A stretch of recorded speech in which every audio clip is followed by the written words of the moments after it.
por externo lo llevamos a este eje X, y a este eje Y, y a este eje XY para el momento centrífugo. Y lo mismo con el triángulo y con el círculo, obviamente restándolo. Y ya tendríamos nuestro par de ejes. Perdón. Ya tendríamos nuestro par de ejes X, Y, ¿no es cierto? Que son nuestros datos. Vuelvo a la teoría que desarrollamos.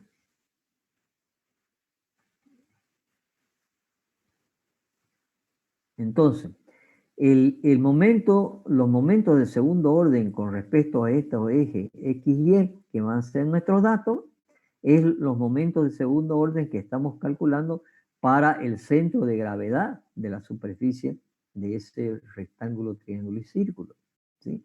Y por lo tanto ya vamos a tener llamémosle los JX o JZ, JX, JY y JZ o JXY.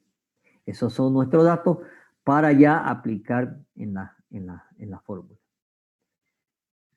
¿Está claro? Sí, Ok, muy bien.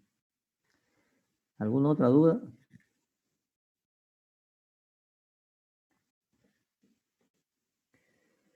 ¿No hay duda o no han hecho? A ver, ¿quiénes han hecho?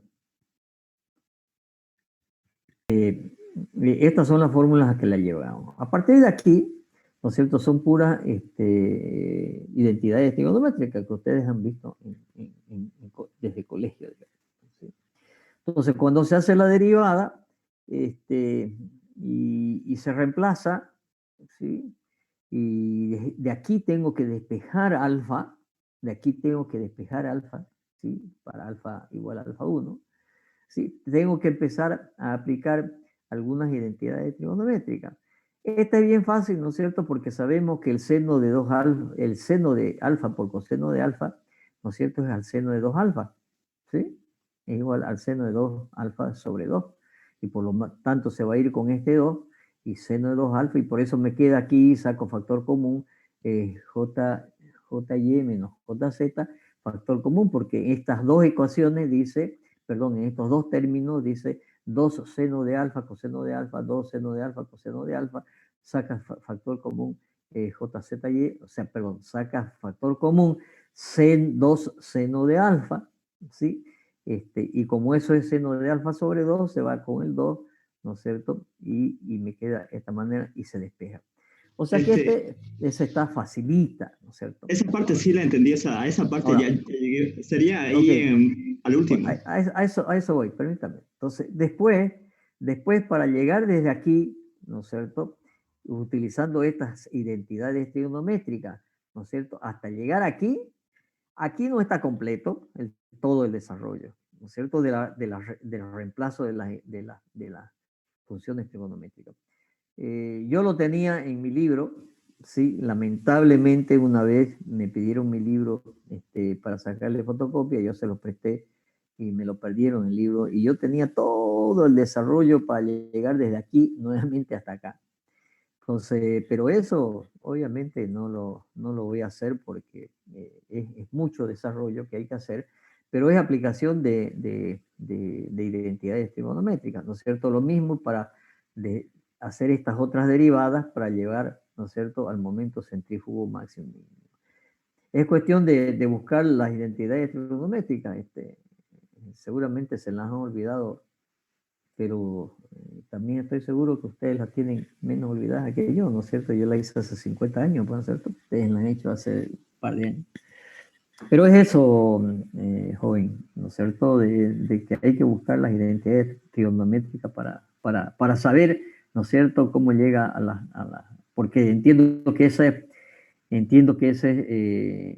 la duda, ¿no es cierto? ¿Cómo hago para, desde estas fórmulas de acá arriba, llegar a estas, ¿no es cierto? Y es reemplazando con identidades trigonométricas. ¿Ok? Pues, ¿alguna otra duda?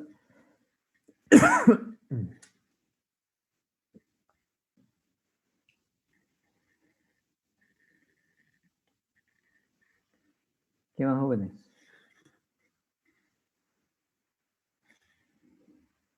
Bueno, ¿quién más ha sacado resultados?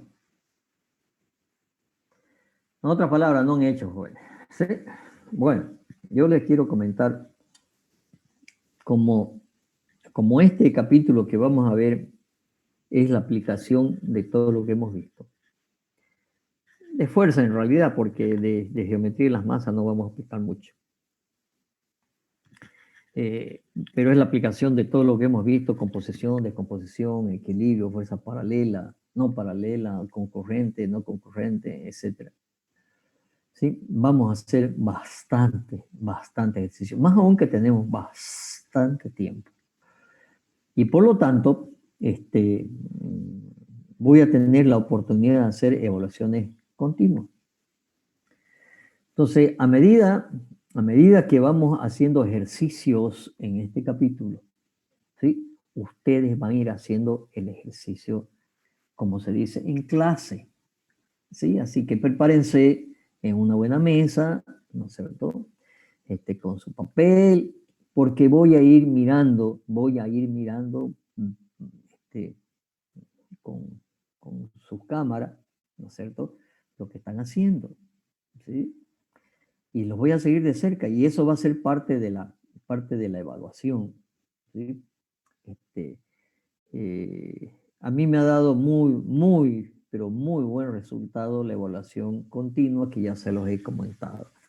Yo en clase siempre daba, cuando era presencial, todos los días daba ejercicio y todos los días los corregía, ¿no es cierto? Me tomaba el tiempo de 10, 15 minutos todos los días al principio de clase y corregía la tarea. Me servía para dos cosas: para obligarlo a ustedes, ¿no es cierto?, a que hagan la tarea y estudien, y también para ver si entendieron.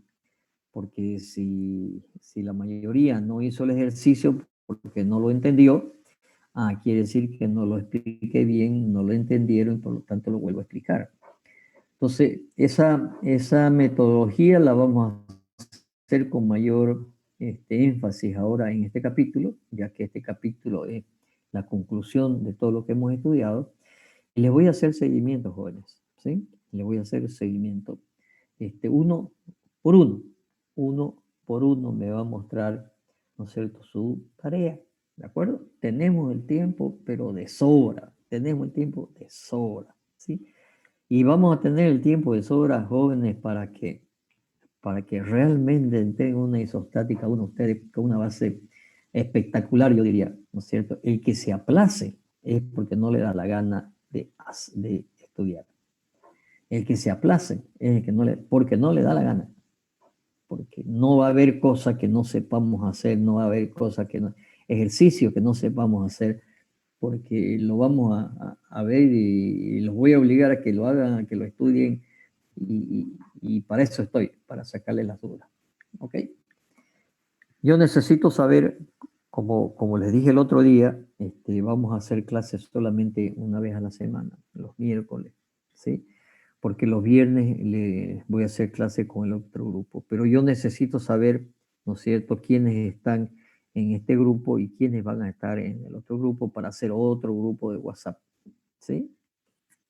Entonces, pregunto, a ver, en este momento hay 32, que más o menos son los que han estado entrando, entre 30 y 40, que es la mitad del curso, ¿sí? Pregunto, en este momento hay alumnos, ¿no es cierto?, llamémosle los nuevos. ¿Hay? Sí, ingeniero, yo soy nuevo. A ver, uno. ¿Quién más? ¿Cuántos más? Yo también, ingeniero, buen día. Buen día. Dos. A ver, ¿qué más?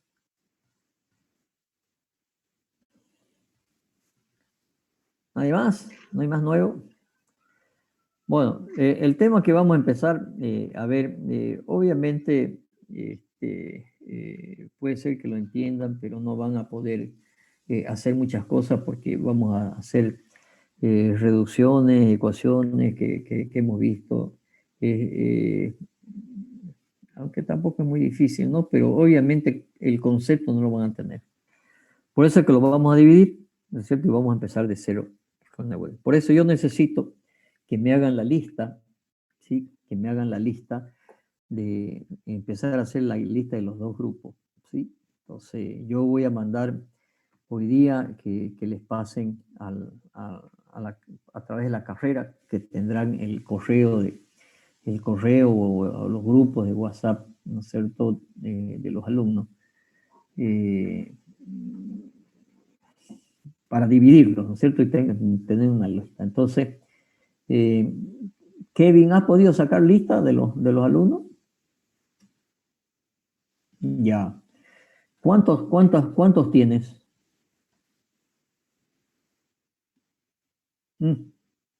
Ya, ok. Entonces, fíjense que incluso no está ni la mitad. Bueno, suele ocurrir también, ¿no es cierto? Suele ocurrir en las clases presenciales que no iba más allá del 60% de los alumnos. Al principio sí, pero después, ¿no es cierto? Aparecían solamente con su caña de pescar para el examen final a ver si podían copiar algo, ¿no es cierto? Solamente aparecían para el examen. Entonces eso no... Y eso está ocurriendo aquí también, ¿no es cierto? Entonces el hecho que se le esté dando una nueva oportunidad a los que no quisieron entrar desde el principio, hay algunos que realmente no han podido, que estaban en el campo, no tenían internet. Bueno, ahora dicen que va a haber internet gratis para los alumnos de la universidad, se les está dando algunas buenas concesiones. ¿Sí? Entonces, yo creo que está sucediendo lo mismo que sucedía en clases presenciales, que obviamente no iban todos los alumnos. Y era clarito, los alumnos que nunca iban, nunca probaban.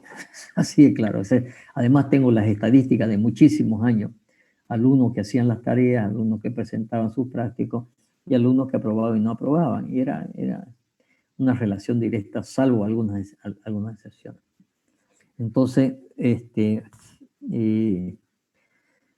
que te pasen, Kevin, que te pasen quiénes son los nuevos para que empecemos a armar la lista de los nuevos y ya con los nuevos haremos un nuevo grupo para pasar la clase de los viernes. Eso no quiere decir que el que quiera empezar de nuevo también, yo no tengo problema, ¿no? El que quiera repasar y empezar de nuevo, no tengo problema, ¿sí? Pero bueno, pero nosotros sí vamos a hacer un proceso de, además, como dice la resolución, ¿no es cierto? Como dice la resolución. La resolución dice que tiene que haber una interacción, ¿no es cierto?, entre alumno y profesor. Y no es cuestión de, porque como todas las clases están grabadas, yo le puedo dar la clase que está grabada y a los nuevos y punto. Entonces, voy a tener que pasarles clases, ¿no? Por suerte tenemos tiempo, ¿no es cierto? Si nosotros empezamos abril. ¿Cuándo empezamos nosotros? ¿Abril o mayo? Abril, ¿no? A inicios de mayo, creo.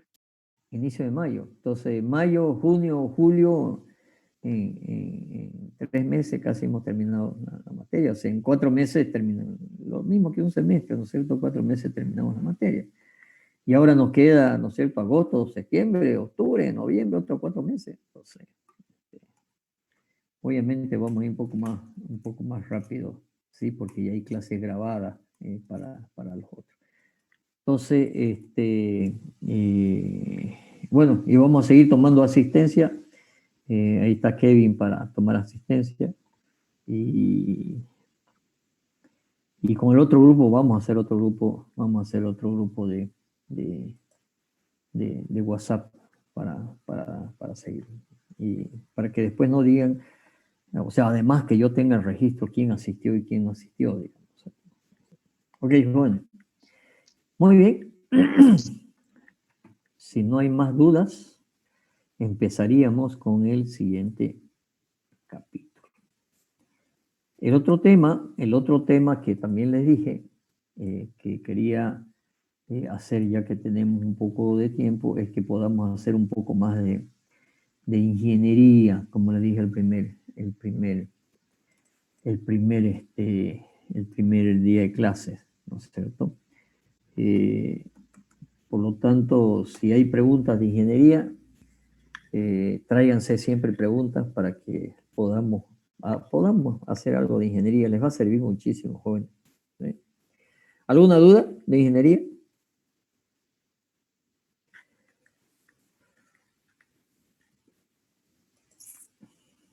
¿Alguna? No hay duda, ¿no es cierto? Porque duda es cuando uno estudia algo y le quedan dudas. ¿Alguna pregunta de lo que es la ingeniería? Si no hay, empezamos. Ok. Nuestro último capítulo, geometría de los cuerpos vinculados. Hay un concepto inicial, ¿sí? Que fue el primer concepto que hicimos al empezar la teoría. ¿Cuál fue el primer concepto? A ver, ¿recuerdan? ¿Cuál fue el primer concepto que dijimos? El primero. Antes de los principios de la estática incluso. ¿Cuál es el concepto? ¿El teorema de Variñón? No, el teorema de Variñón está mucho más adelante. El primer día de clase. ¿El concepto de fuerza? No. ¿Conceptos fundamentales? ¿Cómo? ¿Conceptos fundamentales? ¿Cuál, pues? Pusimos un concepto y dijimos, vamos a decir, ¿qué cosa? Los cuerpos son rígidos e indeformables. Correcto, ¿no es cierto? Entonces, vamos a seguir considerando que los cuerpos son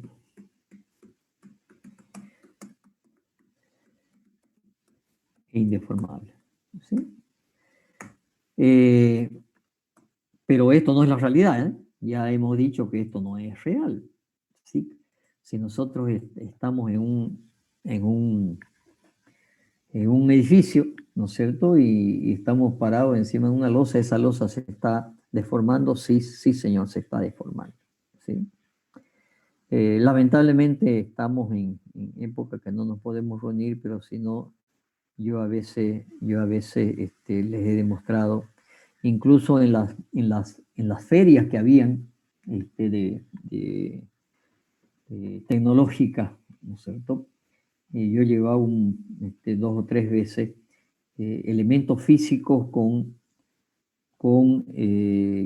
strain gauge, que se llaman, son unos elementos electrónicos deformímetros que calculan deformaciones de milésimas de milímetro, introducido dentro del elemento. Imagínense a ver qué cosa. Imagínense una probeta, la conocen la probeta, ¿no? Que anda regada por todo el campo universitario. Las probetas que se rompen conmigo, ¿sí? Esas probetas cilíndricas de 15 centímetros de diámetro por 30 centímetros de altura. Y yo les pregunto, si ustedes se paran encima de esa probeta, ¿ustedes creen que las podrán deformar? Pregunto. Sí, pero no se puede ver. Ya, ok. Entonces, para un congreso de fundaciones, un congreso muy grande internacional que hubo acá, pues hicimos esas pruebas, ¿no es cierto? Lo que hicimos fue poner dentro de la probeta un strain gauge, ¿no es cierto? Sale un cablecito, se lo pasa los cablecitos se lo pasa a un circuito electrónico. Eso lo hicimos, mi hijo mayor es ingeniero electrónico, así que construye esas cosas, ¿no es cierto? Hicimos todo el hardware y el software electrónico, ¿sí? Bueno, no hicimos, lo hizo él, ¿sí? Y de ahí se conectó a una computadora. Entonces, si alguien se subía a la probeta, ¿sí? Se veía en el computador cómo se deformaba, ¿sí? Incluso más, si alguien se subía a la probeta, yo le decía cuánto era su peso. Imagínense la precisión que tiene esos elementos, esos deformímetros, esos se llaman strain gauge, que utilizan, ¿no es cierto?, la resistividad. ¿Se acuerdan del puente de Wheatstone en física 3, de la parte eléctrica? ¿Recuerdan? No recuerdan o no se lo han dado. Es que recién estamos entrando a física 3, ingeniero. Ah, ok. Entonces, cuando vean física 3, seguramente van a ver en la parte eléctrica el puente de Wheatstone, ¿sí? Pregúntenle a su profesor, ¿no es cierto? ¿Y esto para qué se usa? Capaz que el profesor, si es ingeniero eléctrico, le va a decir, ¿no es cierto?, para la parte eléctrica. Y si es el profesor de física, que es un ingeniero civil, pregúntenle para qué se usa. Entonces, cuando se producen deformaciones en ese puente de Wheatstone, es como una resistencia, ¿no es cierto? Seguramente en una de esas ya han visto resistencia. La resistencia por un cable obviamente depende de la sección del cable, ¿no es cierto? Entonces, cuando se varía las dimensiones milimétricamente, obviamente lo que se produce, y eso está conectado a un circuito, se varía, lo que hace es el variar el voltaje. Bueno, esa variación de voltaje electrónicamente transformadas a deformaciones de los strain gauge que ya vienen con una calibración, bla, bla, bla, bla, bla, ¿sí? Entonces, le metimos a esas probetas un strain gauge, ¿sí? Y conectamos al computador y alguien se subía y se le podía decir cuánto pesa. Y en el congreso, era un congreso internacional que vino mucha gente de afuera. Además, habían como 20 expositores extranjeros, un congreso de fundaciones profundas que se hace cada 2 años. Ese fue en el segundo congreso, en el 2015.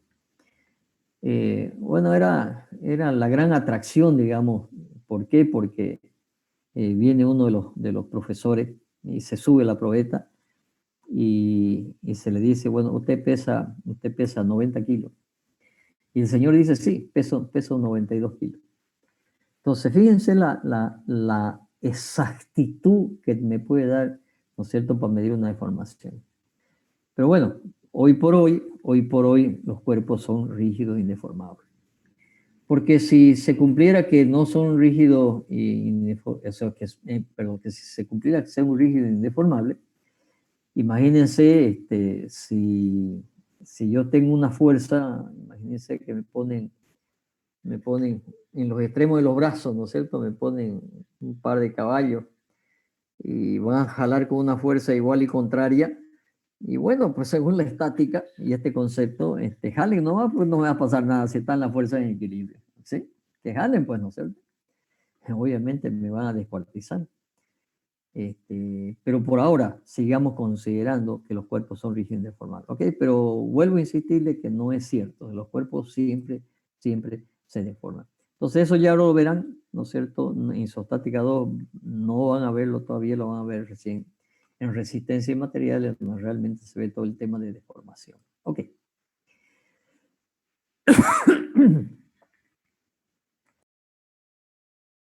Por otra parte, ¿qué es lo que sucede normalmente en una estructura? ¿Sí? Voy a hacer un dibujo. Voy a dibujar acá una viga. ¿Sí? Supongamos que esta es una viga.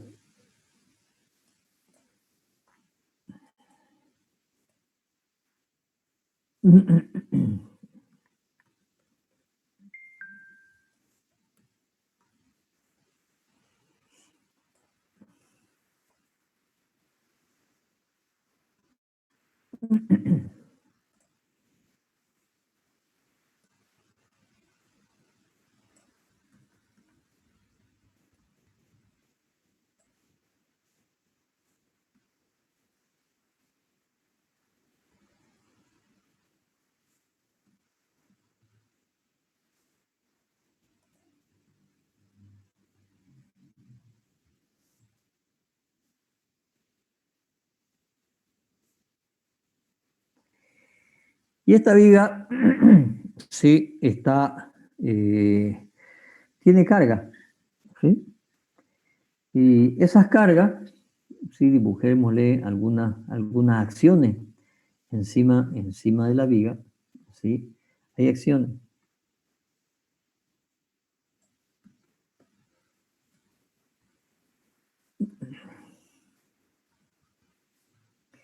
Ahora, lo que sucede, imagínense que si hay una losa encima, o si hay un muro encima, ¿sí? O un muro encima, va a suceder que las cargas son prácticamente,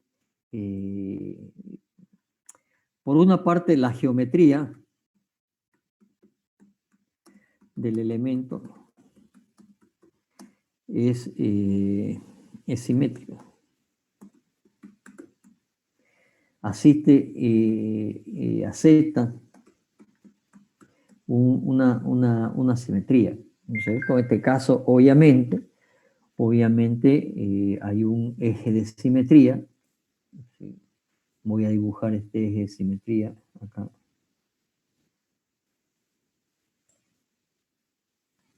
Vamos a cambiar el colorcito. Ese eje de simetría.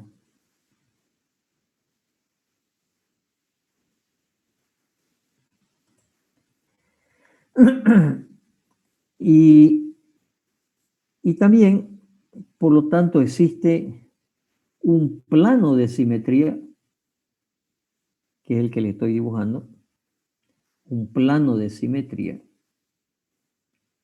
Normalmente aceptan los elementos prismáticos, que normalmente así son los elementos de la estructura.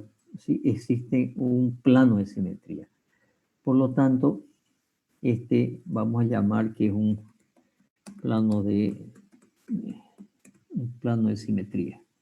¿Cuál es el plano de simetría? Este de aquí. Este es el plano de simetría.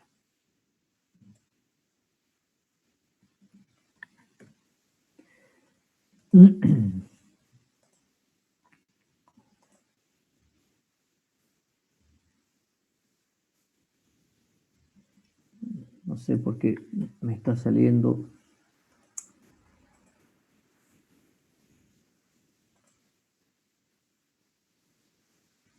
Okay. Ese es el plano de simetría. Pero también las cargas son simétricas. Y si las cargas, ¿sí? Cargas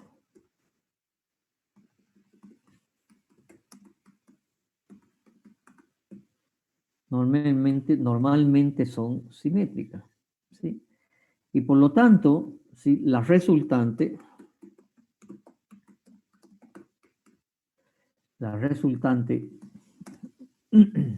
de las cargas, ¿sí? Caen en el plano de simetría. Quiere decir que las cargas estas que están sobre este elemento van a tener ¿sí? Unas resultantes que van a caer, ¿sí? En el plano de simetría. Eso es lo que por lo general ocurre, y vamos a aceptar por ahora que eso es así, que la resultante de las acciones, por ser un elemento geométrico y por ser carga simétrica, ¿sí? Cae en el plano, la resultante, ¿sí? Cae en el plano de simetría. ¿Sí? ¿Y esto para qué se hace? Se hace para simplificar la teoría, porque no tenemos o no se tenía las condiciones, ¿sí? De manejar la teoría matemática, ¿sí? La teoría matemática en 3 dimensiones. Se tenía a nivel de dibujo, ¿no es cierto? Pero no matemáticamente en muchas ecuaciones, con muchas incógnitas, como les he explicado también varias veces. O sea, no había computadora, pues no había máquina de calcular siquiera. Entonces, para hacer simplificaciones, ¿para qué? Para poder trabajar, en vez de trabajar en el espacio, poder trabajar en el plano, y obviamente eso simplificaba demasiado el modelo matemático. Entonces, por otra parte, normalmente, si esta era la columna, sí, a ver, lo voy a dibujar aquí. Le voy a dibujar ahora la columna, ¿de acuerdo?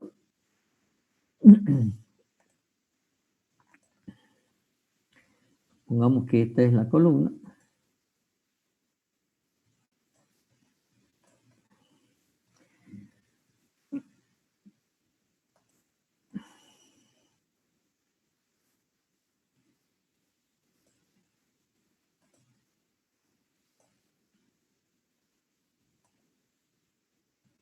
La voy a dibujar también en perspectiva de la columna, que esta columna, además,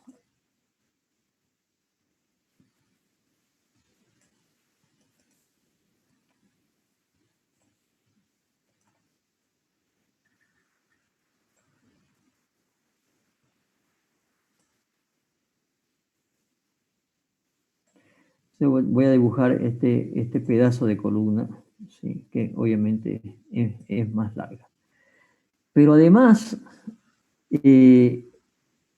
también se considera que el apoyo, digámoslo así, ¿no es cierto? El apoyo también tiene un plano de simetría.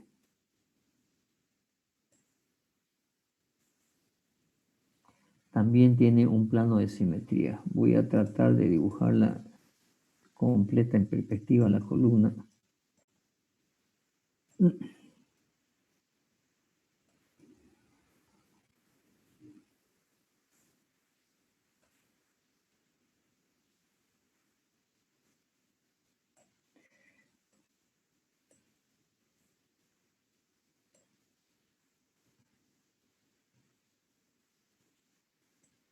Supongo que ya habrán aprendido también a ver cómo se dibuja más o menos con Excel, ¿no?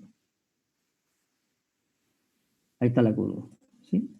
Entonces, que también el apoyo es simétrico, cosa que tampoco no se produce siempre, ¿sí? No sé si ustedes se han fijado, bueno, ahí en el aula que pasábamos clase, que era el aula número 7, pero todas las aulas son prácticamente iguales. Si uno entra a mano izquierda, ahí hay unas columnas, y en esas columnas justamente se ve que no se produce esto, ¿no es cierto? Que las columnas y las vigas, ¿no es cierto?, no son simétricas, o sea que lo que está sucediendo es que hay una viga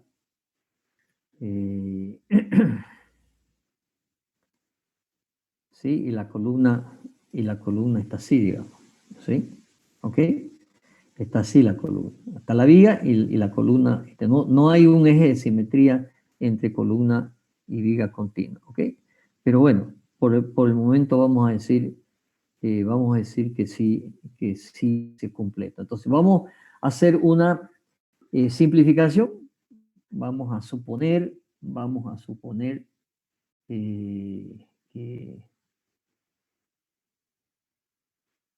se cumple esto. ¿Qué cosa? Que las acciones se producen de tal manera, imagínense que encima de esta columna hay ladrillos, pues, ¿no es cierto? Hay un muro. Bueno, la resultante de ese muro va a caer en el plano de simetría. Entonces vamos a suponer, ¿no es cierto?, que la resultante cae en un eje de simetría, en un plano de simetría, y que además está sustentada también, ¿no es cierto?, en un elemento que también tiene un plano de simetría. Entonces, si decimos que esta va a ser, que la resultante sobre la columna de todas las cargas sobre la viga, va a haber una resultante sobre la columna, que justamente va a ser la reacción, y lo que vamos a tener que calcular nosotros es la reacción de vínculo, que por el cuarto principio de la estática sabemos que es igual y de sentido contrario.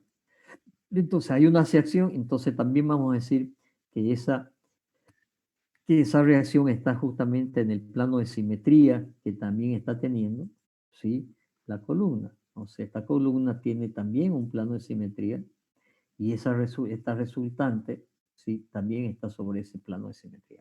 Esa es la consideración que vamos a decir. ¿Para qué? Para que la matemática sea mucho más fácil. Obviamente, ¿no es cierto?, como también se lo he dicho ya varias veces, obviamente que la teoría hoy día y los programas de computación hacen que se tenga en cuenta el tema de las deformaciones y que se tenga en cuenta el tema de si es simétrico o no simétrico. Ya está metido en los cálculos, los programas de la estructura, estos temas, pero cuando se elaboraba la teoría había que hacer algunas simplificaciones para poder manejar el modelo matemáticamente más fácil. Cuando se maneja el modelo, obviamente que siempre las simplificaciones que se hacen tienen que estar siempre del lado de la seguridad. Y eso lo van a ver cuando vean los métodos de cálculo de estructura ya en hiperestática. En la materia hiperestática se ven varios métodos de cálculo de estructura. Creo que ustedes ven apenas un par de métodos. A nosotros nos enseñaron, creo que 10 métodos. Método de Cross, método de Tacabella, Cani, la fuerza, deformaciones, trabajos virtuales, desplazamiento, método matricial, CACOT, bueno, no sé, de los nombres que recuerdo, como 10 métodos de cálculo diferentes, y todos ellos eran métodos muy simplificados, muy simplificados. ¿Por qué muy simplificados? Porque siempre se hacían simplificaciones para que podamos calcularlo matemáticamente mejor. Incluso vamos a ver ya la próxima clase que en vez de tomar este plano de simetría, vamos a tomar su eje, el eje de simetría. Entonces sabemos que este elemento, ¿sí?, este elemento tiene un baricentro, ¿no es cierto? Sabemos que ese baricentro está en la intersección de las diagonales en sus puntos medios, ¿sí? Y ese baricentro, ¿no es cierto?, a lo largo del baricentro de la sección, si yo voy cortando esta viga, voy a tener siempre secciones transversales rectangulares. Por lo tanto, ¿sí?, hay algo que se llama aquí los que unen todos los baricentros de las secciones transversales, ¿sí?, se llama, voy a poner también en esta sección de acá el baricentro. Entonces esta línea que une los diferentes baricentros, ¿sí?, es lo que se llama, esto se llama el eje neutro. ¿Qué es el eje neutro? El eje neutro es la línea que une los baricentros de las n secciones que tiene el elemento estructural. Entonces, si esta viga fuera alabeada, ¿sí?, no será una línea recta, será una línea curva, ¿no es cierto? Entonces, vamos a ver después que vamos a dibujar el elemento estructural por su ¿qué? Por su eje de simetría solamente. Entonces, vamos a pasar del espacio al plano y del plano, ¿sí?, del plano de simetría vamos a pasar a su eje de simetría, que es el eje neutro. Bien.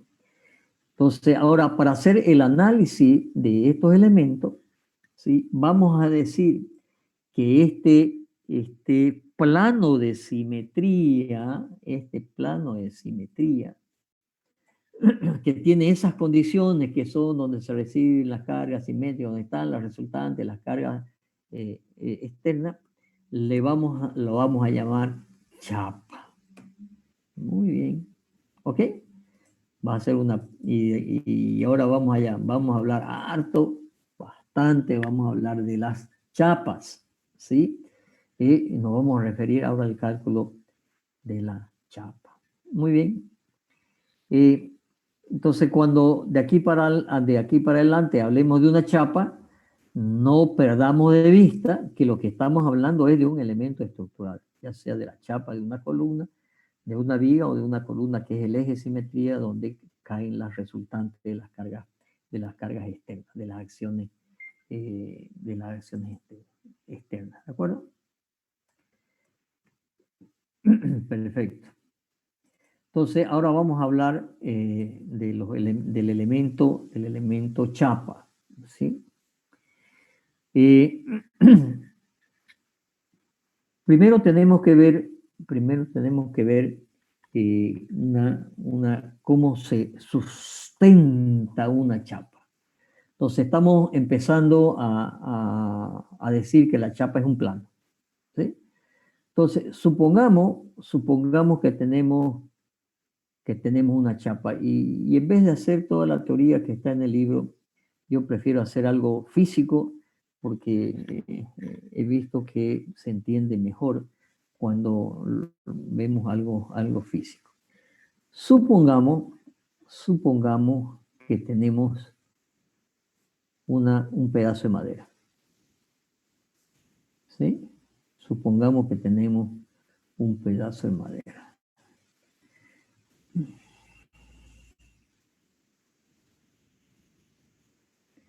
Quiero darle el formato de 3D, a ver si puedo.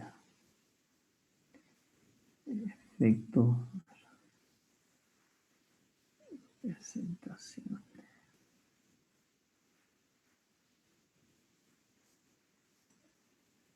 Ok. Este es un pedazo de madera que tiene, ahí ven sus bordes, ¿no es cierto? Tiene unos ciertos bordes. Bueno, ahora, supongamos que este pedazo de madera, ¿sí? Lo tenemos libre, ¿sí? Lo tenemos libre. Lo tenemos, imagínense, el pedazo de madera, y mírenme a la cámara, ¿no es cierto? Este es nuestro pedazo de madera que está libre, ¿no sé? Y lo tenemos pues que fijar, porque esta es una estructura, y esta estructura tenemos que saber cómo está unida a tierra, cómo está apoyada, cómo está vinculada. Este es nuestro capítulo. Entonces, ahora imaginemos que vamos a trabajar solamente en el plano, ¿ok? Entonces, fijémonos, está libre en el plano. Y supongamos que esto lo quiero fijar. ¿Y cómo lo fijo? Entonces, imaginemos que a este pedazo de madera, ¿sí? Le vamos a hacer un orificio. Le vamos a hacer un orificio.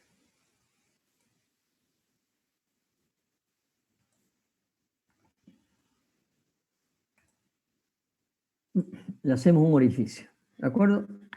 Y ahora agarramos esta madera, así, y la vamos a poner en un plano, supongamos que es en una pared, y la vamos a colgar en una pared.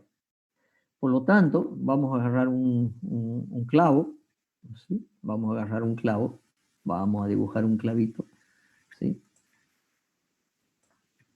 Y ahí dentro del orificio le vamos a poner, ¿sí? Le vamos a poner un clavo.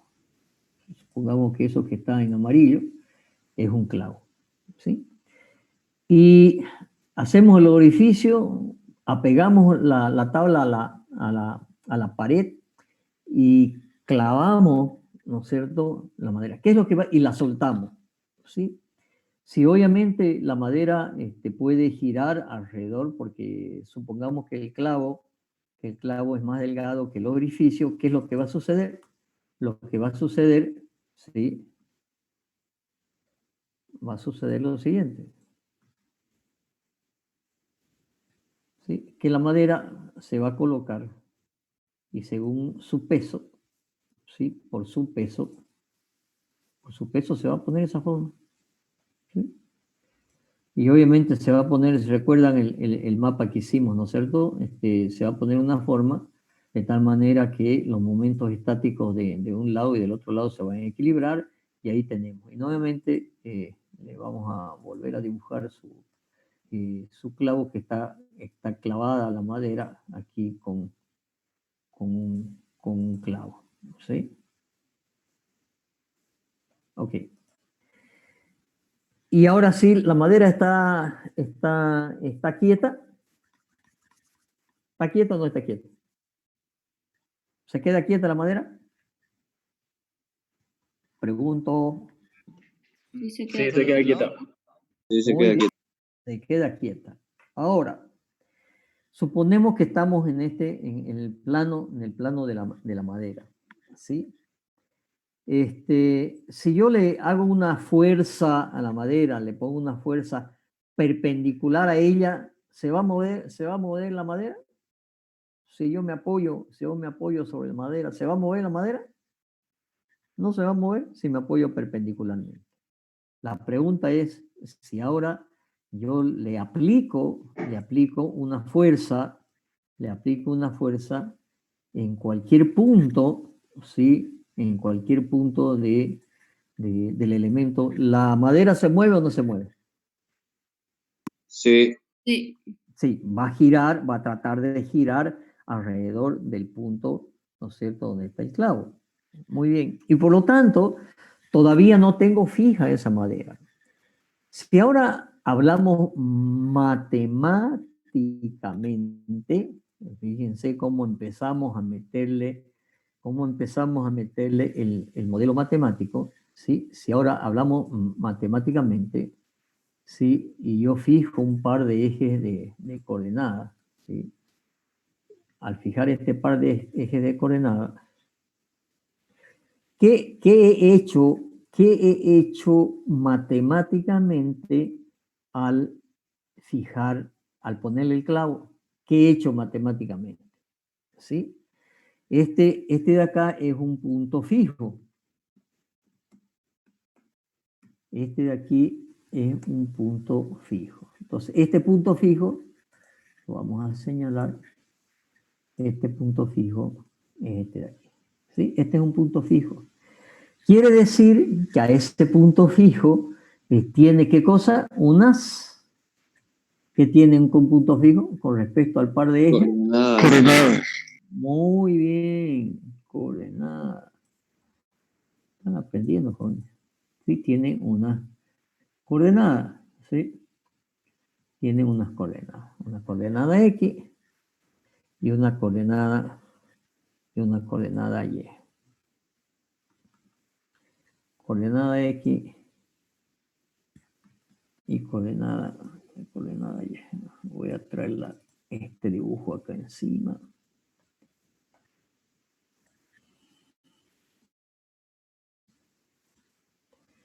La voy a hacer más.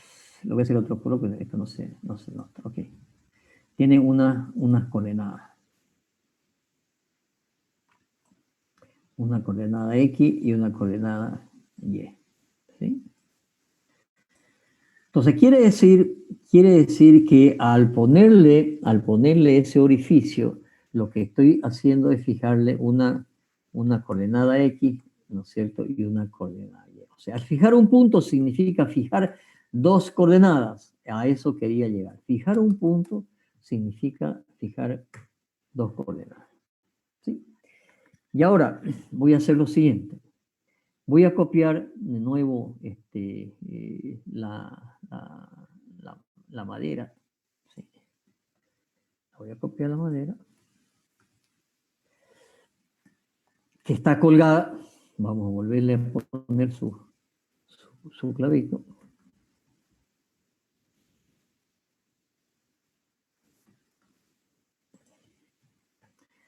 Hay que ponerlo de nuevo.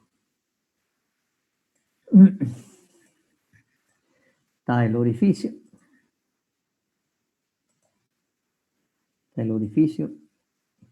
¿Sí? Lo voy a exagerar un poquito. Y está el clavo adentro que no la deja mover. O sea, puede girar alrededor de él, ¿no es cierto? Pero no le permite de ese punto, al ser un punto fijo, ¿no es cierto?, no se desplaza. Muy bien. Ahora a la madera le voy a hacer, a ver, ¿cómo hago para que se quede fija? ¿Qué hago? Fijar otro punto.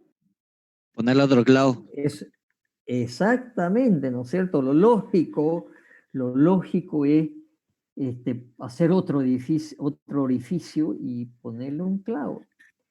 Pero no le voy a hacer otro orificio. Voy a suponer que aquí voy a hacer una ranura. ¿Ok? Le voy a hacer una ranura. Voy a dibujar acá una ranura. La voy a dibujar afuera primero para que la veamos mejor. A lo largo de toda la tabla, así voy a dibujar esta ranura. Es decir, que la voy a hacer, en vez de hacer un hueco, que sea una ranura larga. ¿Sí? Ahora voy a hacer que no parezca clavo. Voy a hacer una ranura. ¿Sí? Agarro un serrucho, ¿sí? Y le hago una ranura a lo largo de la tabla. Una ranura delgadita, bien delgadita. Apenas también para que entre un clavo. En esta figura que tenemos arriba, ¿sí? El elemento en el plano, hablando del plano, puede tener movimiento de rotación respecto del punto fijo, ¿de acuerdo? Respecto del punto fijo. Entonces, un punto cualquiera, voy a dibujar otro punto, un punto cualquiera de la tabla, ¿sí? Un punto cualquiera de la tabla, como ser este, le vamos a dar otro color, a ver si resalta, está bien. Este punto cualquiera, ¿sí? Ante cualquier movimiento, este otro punto, ¿cómo se mueve? ¿Cómo se mueve?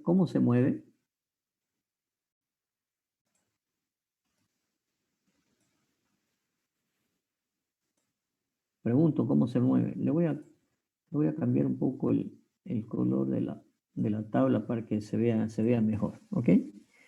Este otro punto, ¿sí? ¿Qué tipo de movimiento puede tener?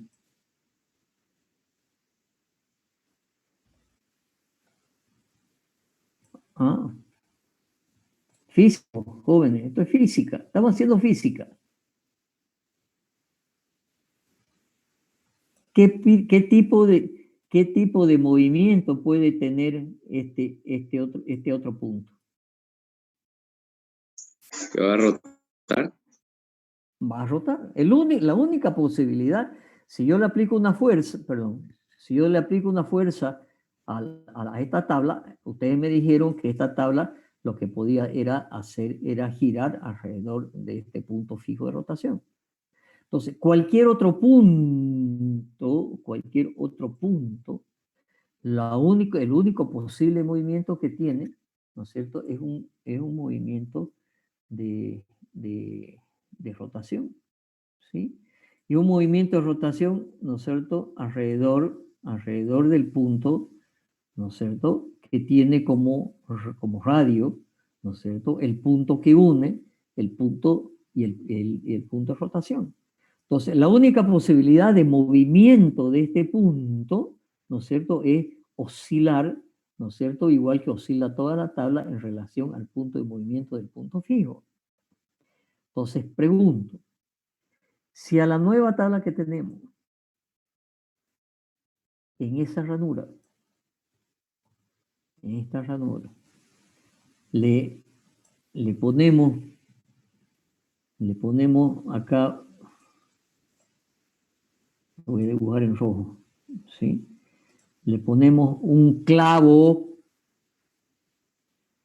¿La tabla se mueve o no se mueve? Se mueve. Mueve. Se mueve siguiendo la trayectoria de la ranura. Sí. No saben física entonces ustedes. No se va a mover. No se va a mover, pues. Si estamos diciendo que Para que se que mueva este la ranura punto, debería ser curva. exactamente, ¿no es cierto? Bueno, voy a cambiar el color a esto que no se ve nada. Entonces estamos diciendo que este punto, ¿sí? Lo único que puedo hacer es girar alrededor del punto de rotación, ¿sí? Puede girar alrededor de este punto de rotación, ¿sí? Y la ranura es recta y quiere moverse para acá, no lo deja, porque quiere moverse para el otro lado y no lo deja. Por lo tanto, la gran conclusión de esto es que no es necesario, ¿sí? Fijar, ¿no es cierto?, dos puntos. O en otra palabra, cuando yo fijé este primer punto, fijé dos coordenadas, ¿sí? Si yo fijara, voy a borrar esto. Si yo fijara este punto, estoy fijando dos coordenadas. Si yo hiciera otro orificio y le pongo otro clavo, estoy fijando otras dos coordenadas. Y por lo tanto, esa tabla quedaría fija fijando cuatro coordenadas. Lo que estamos demostrando aquí, que no es necesario fijar cuatro coordenadas, ¿sí? Si no es suficiente fijar tres coordenadas, una de un punto y uno de una recta, ¿no es cierto? Entonces, a ver, vamos a ver, y ahora le voy a poner, capaz lo van a ver mejor, si ahora yo pongo un par de ejes coordenados así, lo voy a mirar así, van a seguir siendo perpendiculares este par de ejes, ¿sí? Van a seguir siendo perpendiculares este par de ejes, pero lo voy a poner a este eje en la dirección de la ranura, ¿sí? Lo voy a poner en la dirección de la ranura, y su otro eje, el otro eje perpendicular a este. Entonces, si yo fijo un punto, que era el primer clavo que pusimos, ¿no es cierto? Decíamos que estamos fijando una coordenada, ¿sí? Y el punto tiene dos coordenadas, ¿sí? De nuevo voy a cambiar el color de la tabla para que podamos ver mejor la gente. Entonces yo he fijado ¿qué cosa? He fijado un punto, ¿no es cierto? Y eso quiere decir que he fijado dos coordenadas, ¿sí? Pero si ahora a este punto de acá le fijo solamente una coordenada, o sea, le fijo solamente una coordenada que es, ¿no es cierto?, la coordenada de la ranura, ¿sí? Todas estas coordenadas de la ranura son iguales. Son iguales.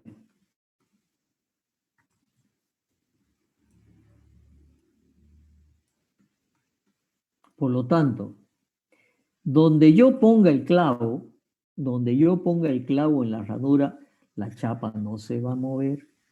Por lo tanto, estoy fijando solamente una coordenada más.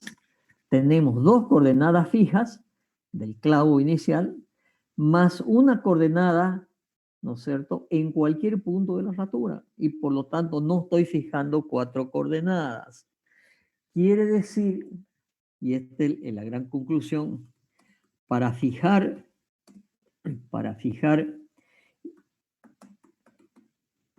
el elemento, solo se necesitan fijar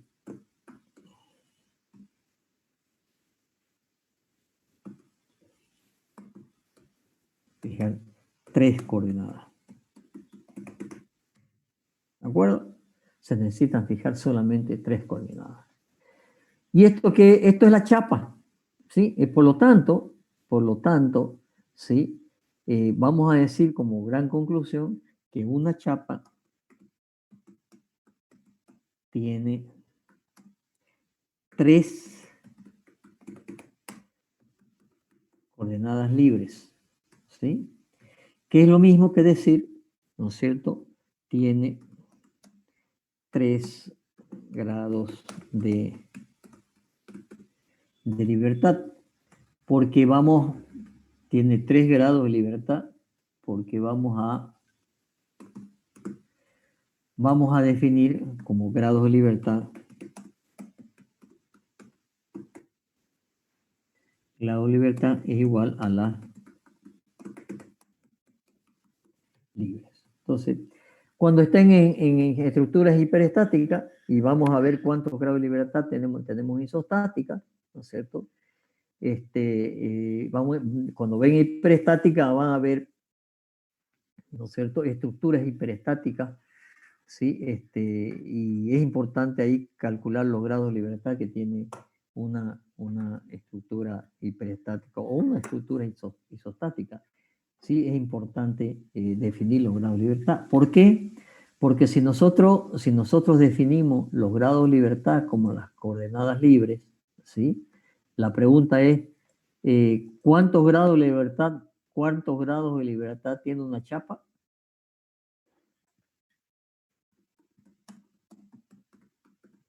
¿Ah? ¿Quién me dice?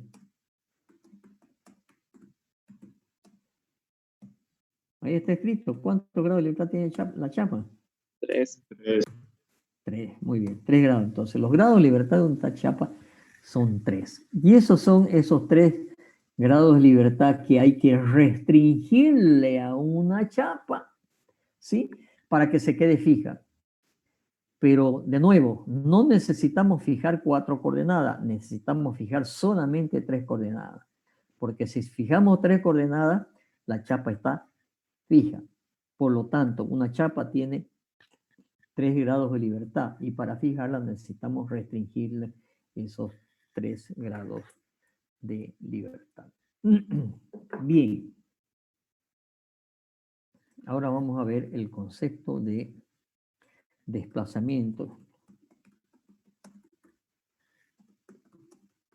Desplazamiento de una chapa.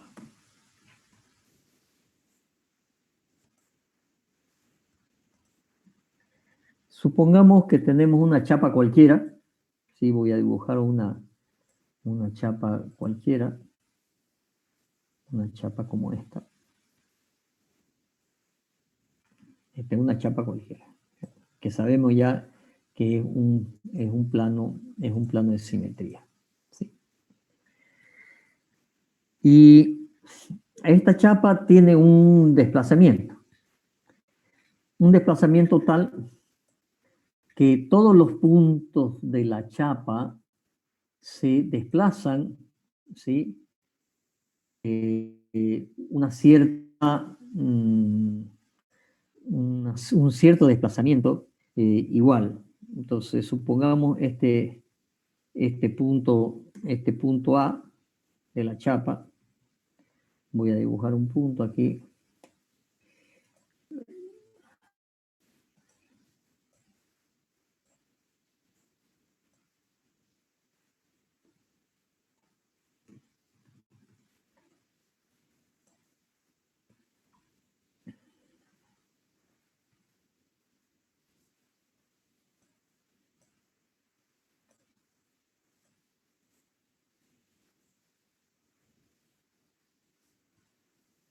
Este es un punto A en la chapa, ¿sí? Y tengo otro punto, por ejemplo, este punto que sea un punto B de la chapa. Si si los desplazamientos de las chapas, este punto A pasa a ocupar un punto A', un punto A',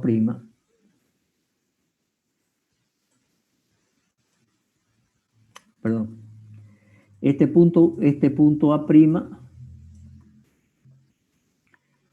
pasa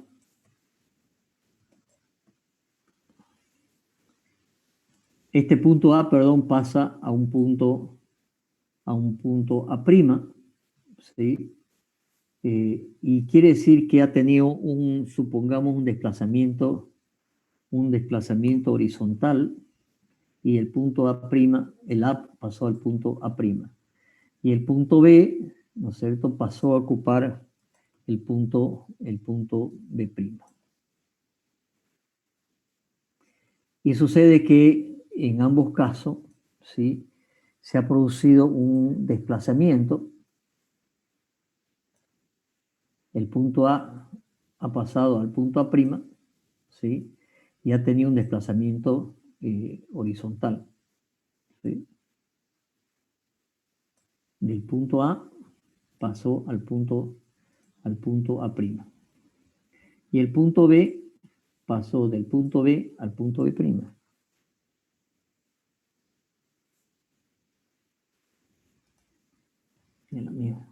Y estos dos desplazamientos, ¿sí?, este desplazamiento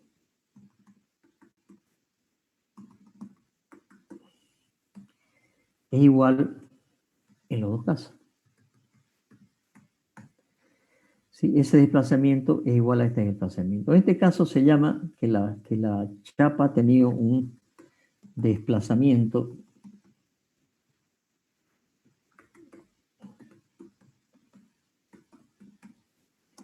de traslación.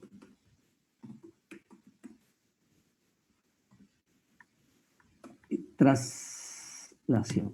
¿Ok? Ahora, supongamos que la chapa, ¿sí?, en vez de tener un movimiento de traslación, un punto de la chapa como este punto, un punto A, sufre ahora una rotación alrededor de un punto. Entonces, alrededor de un punto de la chapa, llamemos un punto O de la chapa, sufre esta chapa un desplazamiento, perdón, una rotación, ¿no es cierto? O sea, digamos que todos los puntos, ¿sí?, todos los puntos se desplazan, ¿sí?, una cierta intensidad de ángulo. Entonces, esta chapa que tenía esta posición pasa ahora a ocupar esta otra posición. Vamos a trazar este punto, esta recta la voy a llevar adelante, ¿sí? Entonces, el punto O también, lo podamos ver. Entonces, este punto A, el punto A, voy a copiar este de acá, ha pasado al punto A',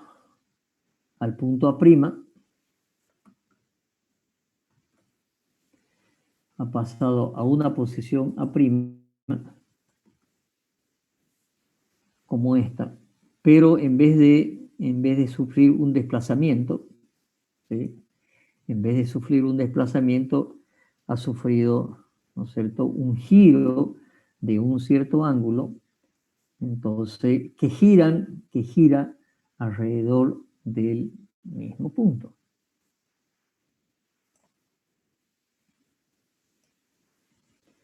Entonces, este punto A pasa al punto A', y giran alrededor del punto O. Ese punto se llama polo de rotación, ¿sí? Ahora bien, lo que ha descrito el-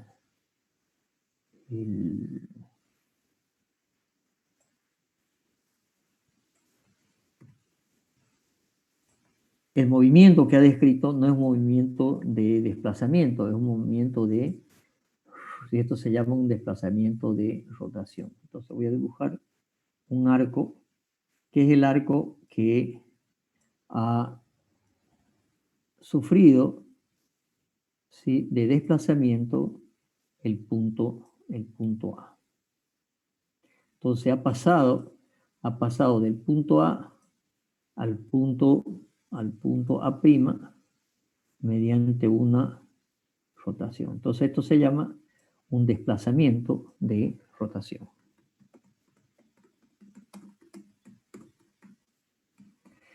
Desplazamiento de rotación.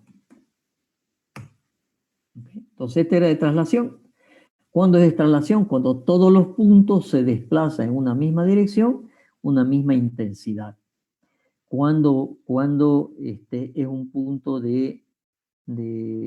cuando es un movimiento de rotación, cuando todos los puntos giran un mismo ángulo. O sea, cualquier otro punto de la chapa se ha tenido un desplazamiento de rotación de una misma intensidad de un mismo ángulo, llamémoslo un ángulo alfa. Ok. Ahora, fijémonos en lo siguiente. Cuando se produce esta rotación, yo voy a tomar,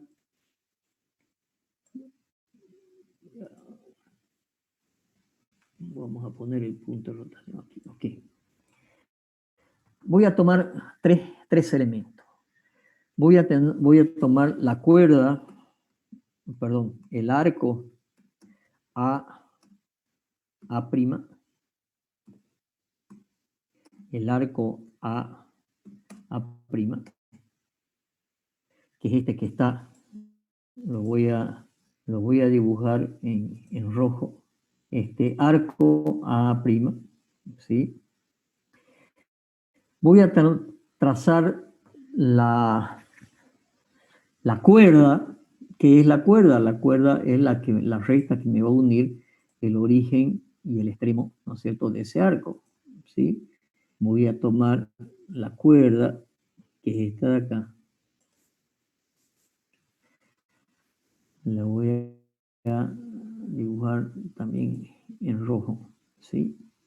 Entonces tengo el arco A', tengo la cuerda A', tengo la cuerda A', ¿sí? Y por otro lado tengo, si yo trazo ahora una tangente a la curva, en este punto de origen, en el punto A, sabemos que si yo trazo una tangente, esa tangente necesariamente tiene que ser perpendicular a la recta, ¿no es cierto?, que une el punto A' con O, A con O. ¿Sí?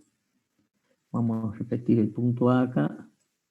Entonces la recta AAO y esta tangente, esta es una recta tangente que va a intersectar a esta recta en algún punto, ¿sí? Entonces a este punto de acá donde intersecta, ¿sí?, el A', a este voy a llamar a segunda. Esto voy a llamar a segunda. Un momentito.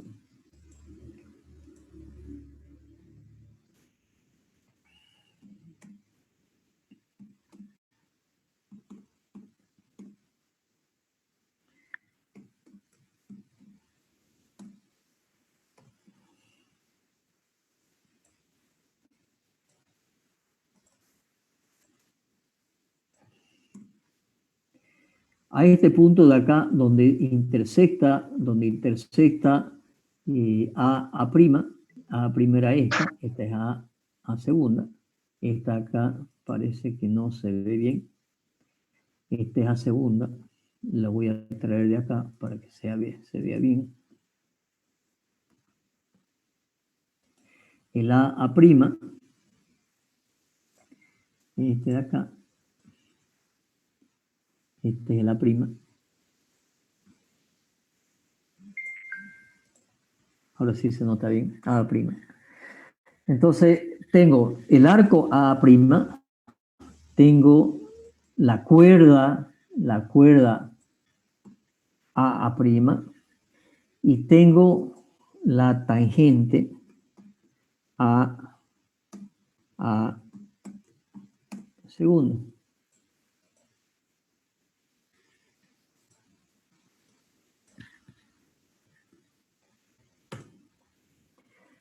Pregunto, ¿tienen la misma longitud? El arco, la cuerda y la tangente tienen la misma longitud. ¿Sí o no?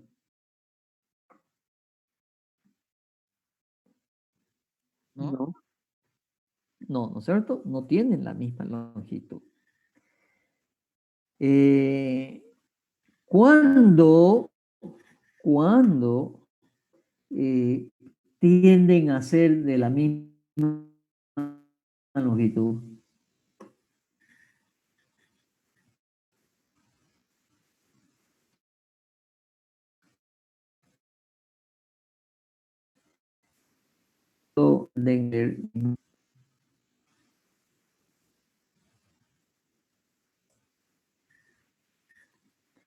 Creo que ¿Qué nunca. qué pasa si este ángulo es muy pequeño?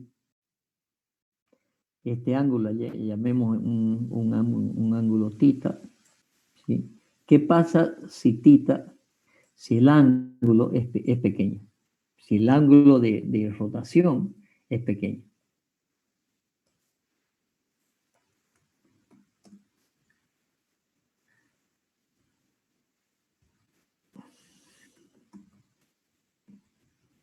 ¿Dónde están esas matemáticas, por favor, jóvenes?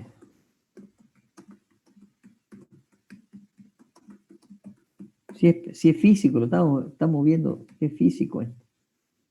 ¿Qué pasa si el ángulo de rotación es pequeño? Sí, señor. Entonces, el arco, coma, la cuerda y la tangente, ¿sí? Tienden a confundirse.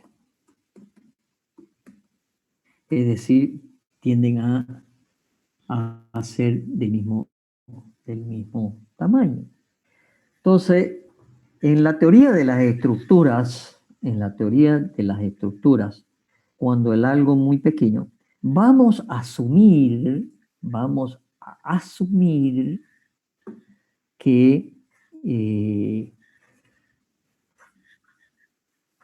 vamos a tomar como desplazamiento de rotación la dirección de la tangente.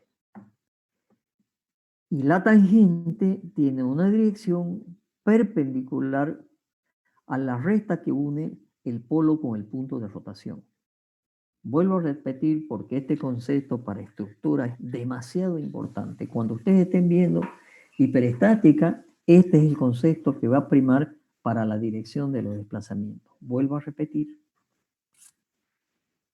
Se asume, se considera que la dirección de un desplazamiento, cuando se trata de un desplazamiento de rotación, ¿sí? La dirección del desplazamiento es una dirección perpendicular a la recta que une el punto con el polo de rotación. Entonces quiere decir que de aquí en adelante, a consecuencia de los desplazamientos que se puedan producir en estructuras, ¿sí? Vamos a considerar que esa dirección de desplazamiento, siempre la dirección de desplazamiento es el tema de la perpendicular a la tangente, es decir, una perpendicular a la recta que une el punto con el polo de rotación. El tema es si esto es válido, ¿sí? El tema es si esta simplificación, no porque nos simplifique la matemática, lo vamos a hacer. ¿Y esto por qué se hace? Justamente por una simplificación matemática, ¿sí? Porque matemáticamente es más fácil,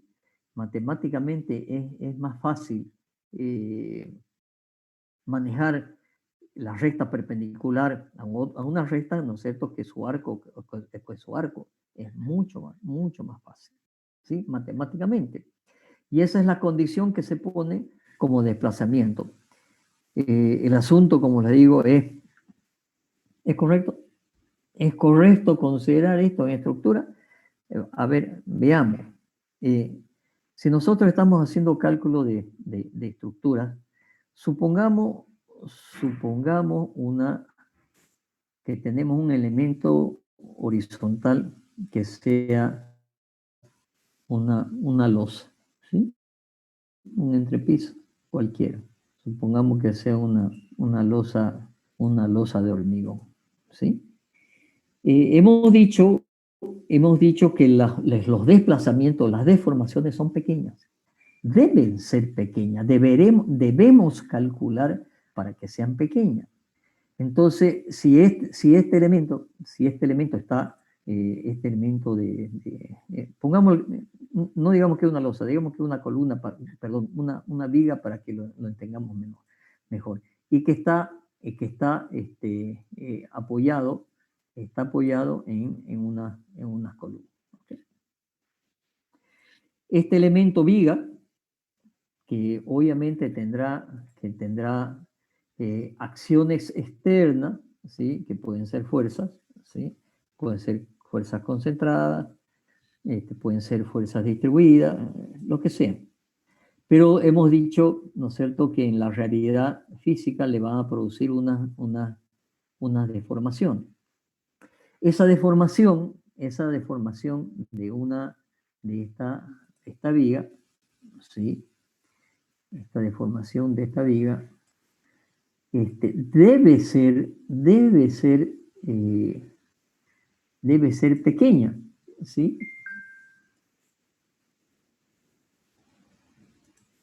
¿Y por qué debe ser pequeña? ¿Sí? Entonces, esta es la deformación.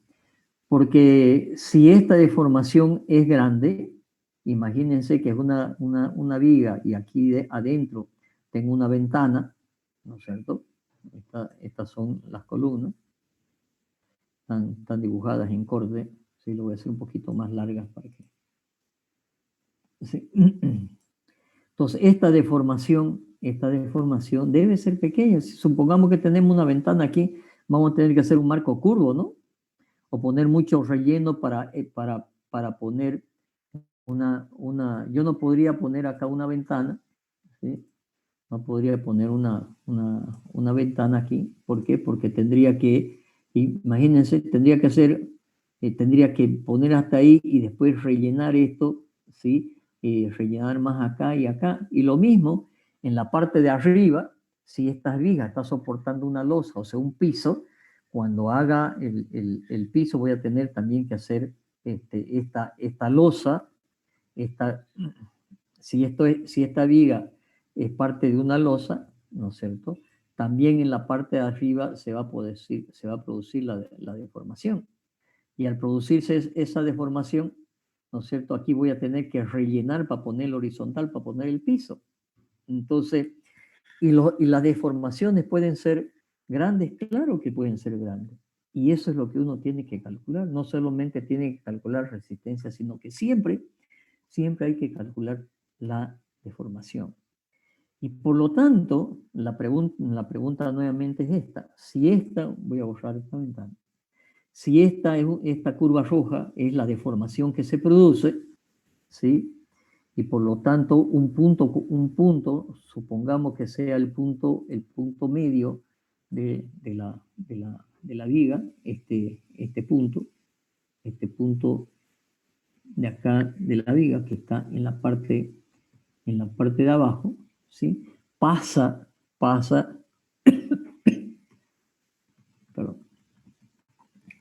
a ocupar esta otra posición al deformarse, ¿sí?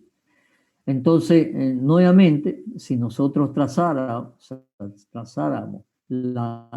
desde el punto de rotación de este punto de apoyo que gira y trazamos, no lo puedo ni trazar, no van a notar la diferencia entre, ¿no es cierto?, la tangente, la cuerda y el arco.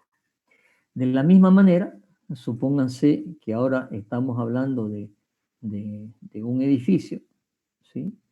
Y esta es una columna de un edificio, y supongamos que en esa columna, obviamente, hay acciones horizontales que le producen desplazamiento. Esta columna, ¿sí?, va a tratar de deformarse. Esta columna va a tratar de deformarse. Entonces, supongamos que esta columna pasa a tener, ¿no es cierto?, esta deformación. De nuevo, el punto, el arco que ha girado, ¿sí?, o la distancia que ha girado, no nos podemos permitir grandes deformaciones, porque si no se nos rompen las paredes, se nos rompen los vidrios, se nos rompen los ladrillos, se rompe todo lo que hay adentro. Entonces, cuando viene un sismo, justamente, lo que se producen son estos tipos de desplazamiento. Yo tengo que calcular la estructura para que el desplazamiento no sea grande. Y nuevamente, ¿no es cierto?, si esto está girando en el punto de abajo de la columna, fíjense nuevamente que es muy difícil, ¿sí?, que desde el punto de desplazamiento yo pueda a un punto calcular, ¿no es cierto?, la diferencia entre el arco, la cuerda o la tangente. Por eso es que, como los ángulos siempre van a ser pequeños, porque necesitamos las estructuras que no se deformen, a no ser que esté calculando, alguna vez yo vi un cálculo, por ejemplo, hay una piscina muy grande en La Paz que se llama la Piscina Olímpica de La Paz, que se hicieron por unos Juegos Olímpicos hace muchísimos años, no sé si 30 años atrás, ¿sí? Y la tabla del trampolín que se llama, ¿no es cierto?, que normalmente son unas tablas con unos resortes, ¿no es cierto?, es de hormigón y es flexible y tiene gran deformación. Entonces ellos son casos muy especiales de hormigón que tiene deformación, pero normalmente las estructuras que calculamos tienen que ser estables y por lo tanto no nos podemos permitir grandes deformaciones. Entonces, en un cálculo de estructura, si hay que hacer el cálculo de la estructura para determinar dimensiones y si es hormigón armado para calcular la cantidad de hormigón, la cantidad de acero, etcétera, pero además hay que calcular las deformaciones, ¿sí? Entonces, de la misma manera, supongamos que aquí tenemos una base de fundación, al final de estas columnas tenemos un elemento. Si esta columna, ¿no es cierto?, si se hundieran las dos columnas al mismo tiempo, no va a pasar nada. Hay edificios en México donde tienen uno de los peores suelos que hay, ¿no es cierto? Hay algún edificio en México que se ha hundido tanto que el primer piso ya quedó como sótano. O sea, uno de la calle llega ya al segundo piso porque se hundió todo el edificio completo parejo. Y estructuralmente no tiene problema. Pero si se hunde una columna más que la otra, empieza a generar unos esfuerzos adicionales que pueden romper la estructura. Imagínense que esta es una longitud de 5 metros, ¿no es cierto?, de 5 metros. Las deformaciones que se llaman diferenciales entre columna y columna no deben ser más allá de 1/500. O sea que si esta columna se hunde diferencialmente más que esta, más de 1 centímetro, 1/500, ¿no es cierto?, 1 centímetro, ¿sí? Si se hunde 2 o 3 centímetros, le va a empezar a generar a toda la estructura problemas muy complicados de esfuerzo adicional. Por lo tanto, tengo que hacer el cálculo de estructura de tal manera que las estructuras no se deformen, no se asienten. Y ese es un gran tema en el cálculo de las fundaciones, el asentamiento, ¿sí? Por ejemplo, no es lo mismo hacer un cálculo de asentamiento para un edificio, o alguna vez que nos tocó hacer el cálculo de asentamiento de las fundaciones de los motores de la termoeléctrica aquí en Guarne, ¿no es cierto?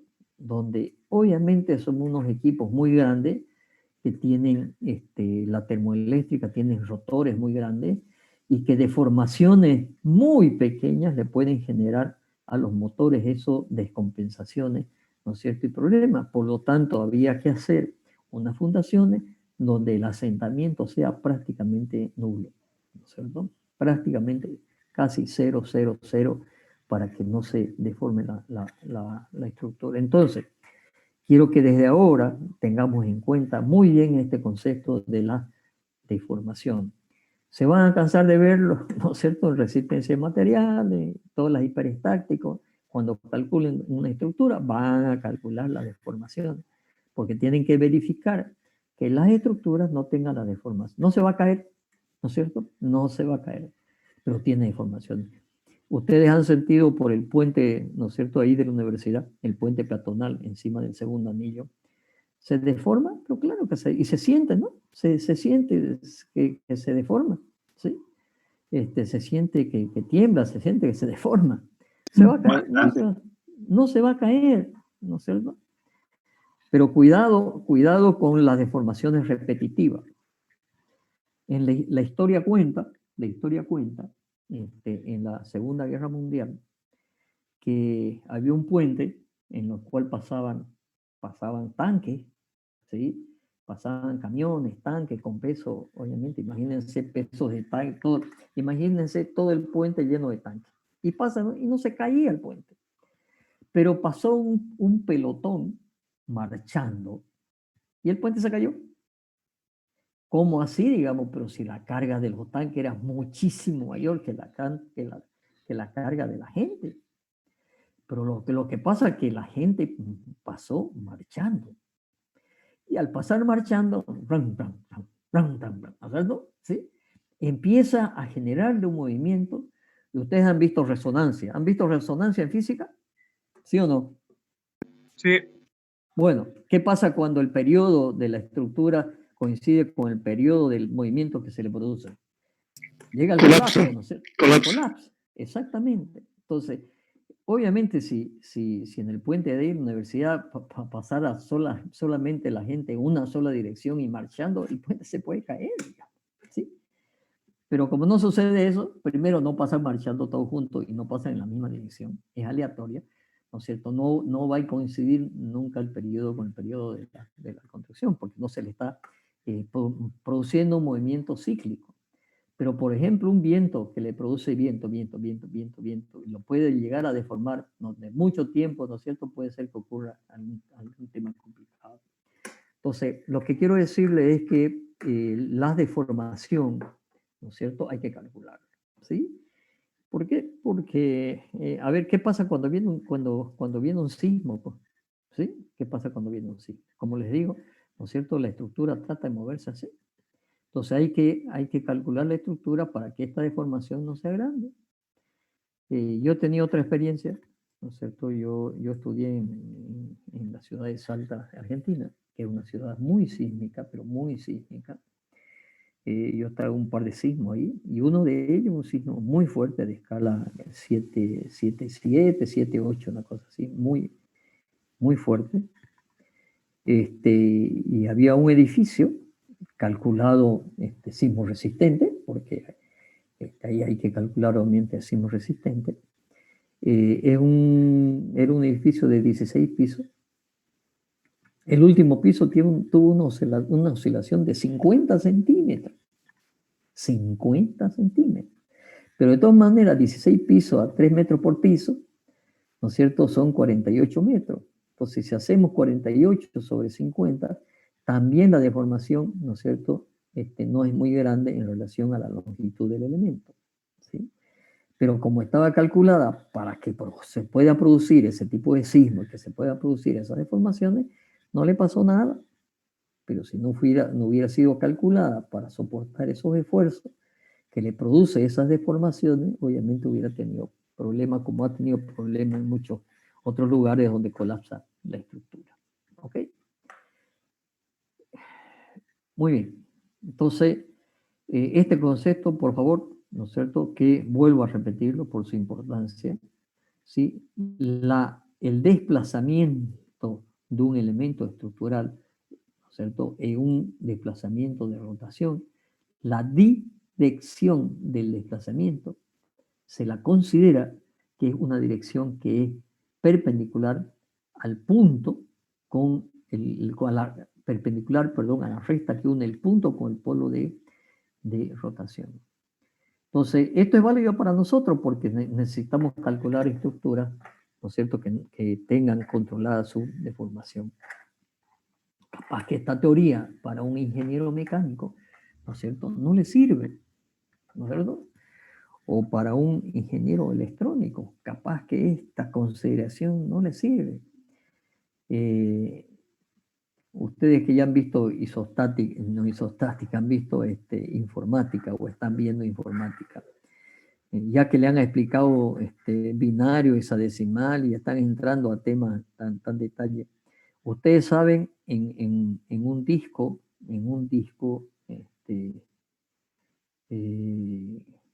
cuál es la distancia que existe entre, en un disco de computación, entre el disco gira, ¿no? A ver, justamente acá tengo un disco de computación, ¿sí? Adentro hay un disco, ¿no es cierto? Y ese disco gira a una revolución, a revoluciones, no sé si creo que 2500 revoluciones por minuto, ¿no es cierto? Gira y hay una cabeza lectora grabadora. El disco está en un mismo punto, ¿no es cierto?, girando alrededor de un eje, ¿sí?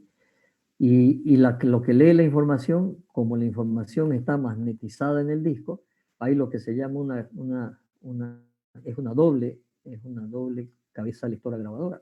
No sé si llegan a ver. Es una cabeza lectora grabadora, que lo que hace es moverse así para capturar la información. Y esto no toca, pues, ¿no? Es magnético, ¿sí? Es magnético. Entonces hay una cabeza lectora grabadora que lo que hace es estar moviéndose así para capturar la información en la posición que está la información en el disco. Entonces esta distancia entre el disco y la cabeza lectora grabadora, ¿no es cierto?, es muy, muy, muy pequeña, demasiado pequeña. Entonces, capaz que este concepto de deformación, ¿no es cierto?, no le sirva a un ingeniero que diseña un disco duro de esta naturaleza, ¿no es cierto? ¿Sí? Hay que calcular las deformaciones, pero peor deformaciones por temperatura, porque los discos se calientan, ¿sí? A mí me ha pasado, ¿no es cierto?, de ir a La Paz y abrir mi computadora y mi computadora no funcionaba, porque le agarró como dicen el soroche, la computadora, sí, ¿no es cierto? Un disco duro que no está muy, son herméticos los discos duros, que no está, parece muy hermético, y por la mayor presión atmosférica que existe, la cabeza lectora grabadora se clavaba en el disco y no leía. Yo la traía al técnico acá, el técnico dice, no tiene nada. Hasta que alguien me dijo en La Paz, no, lo que pasa es que si un disco no es de buena calidad y no está bien sellado, ¿no es cierto?, la presión atmosférica de acá le hace efecto. Entonces, imagínense, las diferencias ya no son milimétricas, sino nanométricas, ¿no es cierto?, de las cosas que se hacen a distancia, las distancias que hay en la electrónica. En la electrónica, bueno, ustedes saben que este disco que le estoy mostrando, ¿no es cierto?, que no sé cuánto es, supóngase que es creo que es de 1 tera un disco como este, ¿no es cierto?, hace 30 años tenía capaz que el tamaño de 1 metro por 1 metro cúbico, ¿no es cierto?, de tamaño de todos esos circuitos. Entonces, jóvenes, el tema de las deformaciones, insisto, es un tema que siempre, siempre, siempre estará presente en los cálculos de estructura. Y el concepto para el cálculo matemático de la teoría de la estructura es que la dirección del desplazamiento es perpendicular a la recta que une el punto con el polo de acción. Ok, jóvenes. Yo hoy lo voy a dejar acá porque tengo que dar una conferencia a las 9, son 9. ¿Qué horas son? Ya me he pasado. Sí, con razón me están llamando. ¿Sí? Tengo que entrar a una